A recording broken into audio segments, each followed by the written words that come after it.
నేను మొన్న జరిగిన నీతి ఆయోగ్లో ప్రధానమంత్రి గారికి చెప్పిన 2047 ఏదైతే విజన్ ఉందో 2047కి తెలంగాణ రాష్ట్ర ప్రభుత్వం $3 ట్రిలియన్ ఎకానమీగా అభివృద్ధి చెందాలి.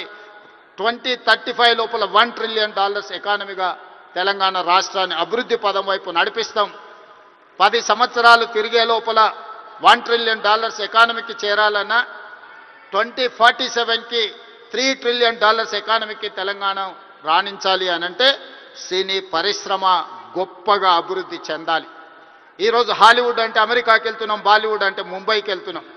నేను అడుగుతున్న మిత్రుల్ని, రాజమౌళి గారిని, ఈరోజు ప్రపంచమే గుర్తించే విధంగా అద్భుతమైన సినిమాలను తీయగలిగిన మీరు ఆ పరిశ్రమను ఎందుకు ఈ గడ్డ మీదకి తీసుకురారు అని నేను మిమ్మల్ని అడుగుతున్నా. ఈరోజు రాష్ట్ర ప్రభుత్వం మీకు అండగా నిలబడ్డది. హాలీవుడ్ అమెరికా కాదు, బాలీవుడ్ ముంబై కాదు, హాలీవుడ్ బాలీవుడ్ హైదరాబాదు గడ్డ మీద ఉండాలి. మీకేం కావాలనో నాకు చెప్పండి, రాష్ట్ర ప్రభుత్వం మీకు అండగా నిలబడుతుంది. ఒక ఐటీ పరిశ్రమను, ఒక ఫార్మా ఇండస్ట్రీని, ఒక డిఫెన్స్ ఇండస్ట్రీని ఏ రకంగా ప్రోత్సహించినామో ఈరోజు ఫిల్మ్ ఇండస్ట్రీని అదే విధంగా ప్రోత్సహిస్తాం. మీకు కావాల్సిన ప్రణాళికలు అందిస్తాం. ప్రణాళికలు మీరు రచించండి. మా విజన్ డాక్యుమెంట్లో తెలంగాణ రైజింగ్ 2047 విజన్ డాక్యుమెంట్లో ఫిల్మ్ ఇండస్ట్రీకి ఒక చాప్టర్ ఇస్తాం. ఆ చాప్టర్ని రాయాల్సిన బాధ్యత సినీ ప్రముఖులకు, ఇక్కడ ఉన్న పెద్దలందరికీ ఉంది. మీకేం కావాలనో నాకు చెప్పండి.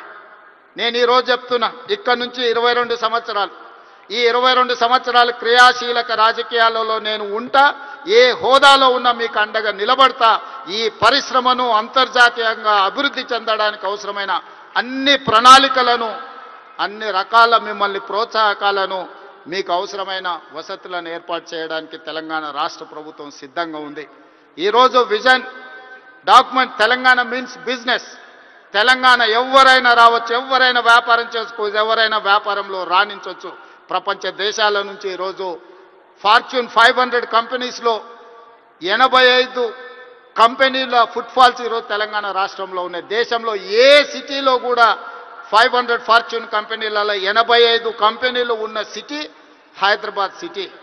ఈరోజు మెట్రోపాలిటన్ సిటీస్ చాలా సందర్భాలలో మాట్లాడుతుంటారు, బెంగళూరుతో పోటా, అమరావతితో పోటా, ముంబై, చెన్నై, లేకపోతే ఢిల్లీ అని. నేను చెప్పదలుచుకుని ఏవి నాకు పోటీ కాదు. వీళ్ళంతా మా సోదరులు. నా పోటీ న్యూయార్క్తోని, టోక్యోతోని, జపాన్తోని, సౌత్ కొరియాతోని, చైనాతోని పరిశ్రమలలో పోటీ పడదలుచుకున్నాను. అభివృద్ధిలో సౌత్ కొరియాతో పోటీ పడదలుచుకున్నాను. జపాన్లో టెక్నాలజీలో పోటీ పడదలుచుకున్నాను. ఇది మా విజన్ డాక్యుమెంట్. తెలంగాణ రైజింగ్ 2047 ఒక విజన్ డాక్యుమెంట్ తయారు చేస్తున్నాం. మా మిత్రుడు దిల్ రాజు గారికి నా సూచన, అందులో ఒక చాప్టర్ సినీ పరిశ్రమకు ఉన్నది. ఆ సినీ పరిశ్రమకు సంబంధించిన చాప్టర్ మీ ప్రముఖులందరూ కలిసి మీకు ఏం కావాలనో చెప్పండి. తెలంగాణ రాష్ట్ర ప్రభుత్వం మీకు అండగా నిలబడుతుంది. నా కళ్ళతోని 2047 15th ఆగస్ట్ రోజు $3 ట్రిలియన్ ఎకానమీని చూసినాక ఆ రోజు నేను రాజకీయంగా ఆ రోజు చాలా ఆనందంగా మళ్ళీ సినీ పరిశ్రమ వేదికను ఏర్పాటు చేసి నేను చెప్పింది ఇంతవరకు ఏది మిస్ కాలేదు. ఇంతవరకు నేను ఆలోచన చేసింది, నేను సాధించాలనుకున్న దాంట్లో ఎందులో కూడా ఇంతవరకు నేను ఫెయిల్ కాలే. నా సక్సెస్ రేషియో 100%. అంతెందుకు, ఇక్కడ అశ్విందత్ గారు అమ్మాయి ఉంది. అమ్మాయి కాలేజ్ స్కూల్కి పోయేటప్పుడు నాకు బాగా తెలుసు. అమ్మాయితో నవ్వుతాను, నువ్వు రెడ్ల అమ్మాయిని పెళ్లి చేసుకుంటావమ్మా అని. సరిగ్గా రెడ్ల అబ్బాయిని పెళ్లి చేసుకొని ఇప్పుడు వేద మీదకి వచ్చింది. 20 years బ్యాకో 25 years బ్యాకో నేను చెప్పిన అమ్మాయికి, నాకు తెలిసినంత వరకు. సో నేను ఒకసారి చెప్పినా అంటే 100% అది జరుగుతుంది. 2047కి $3 ట్రిలియన్ ఎకానమీకి మనం చేరుకుంటాం. మీరు కష్టపడితే బాలీవుడ్, హాలీవుడ్ హైదరాబాద్కి వస్తుంది. దానికి సంబంధించి మా వైపు నుంచి సంపూర్ణమైన సహకారం ఉంటుంది. ఈరోజు గద్దరన్న అంటే ఒక చైతన్యం, గద్దరన్న అంటే ఒక విప్లవం, గద్దరన్న అంటే ఒక వేగు చుక్క. గద్దరన్న స్ఫూర్తితోని ఈరోజు తెలంగాణ రాష్ట్రాన్ని మేము సాధించుకున్నాం. జయ జయ హే తెలంగాణ అందించిన ఆద్మశ్రీ, ఈరోజు జై బోలో తెలంగాణ అందించిన గద్దరన్న మాకందరికీ స్ఫూర్తి. అలాంటి స్ఫూర్తితోనే మేము పోరాటం చేసినాం.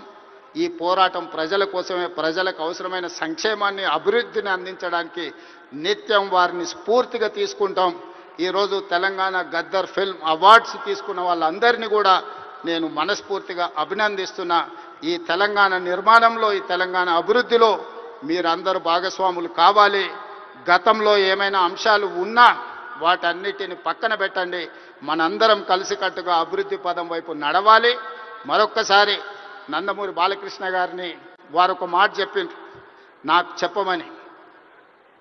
కళ్ళతో చూసేది కళ, కళ్ళతో అభినయించేది కళ, కళ్ళు మూసుకొని కనేది కళ, కళ్ళు మూసుకున్న వాళ్ళను చైతన్యపరిచేది కళ అని చెప్పు అని వారు చెప్పిండ్రు. సో వారి బాలకృష్ణ గారి తరఫున మీకు అందరికీ చెప్తున్నా, ఖచ్చితంగా ఈ కళా చైతన్యమే ఈరోజు తెలంగాణ రాష్ట్రాన్ని అభివృద్ధి పదం వైపు నడిపించిన ఎంతో మందిని, ఈరోజు విప్లవాల వైపు నడిపించిన గద్దరన్న ఈరోజు అభివృద్ధి పదం వైపు నడిపించడానికి కూడా మనస్ఫూర్తిగా ఉండాలి. మనస్ఫూర్తిగా గద్దరన్న కుటుంబాన్ని ఈరోజు అభినందిస్తూ ఆ కుటుంబానికి కూడా రాష్ట్ర ప్రభుత్వం అండగా నిలబడుతుంది.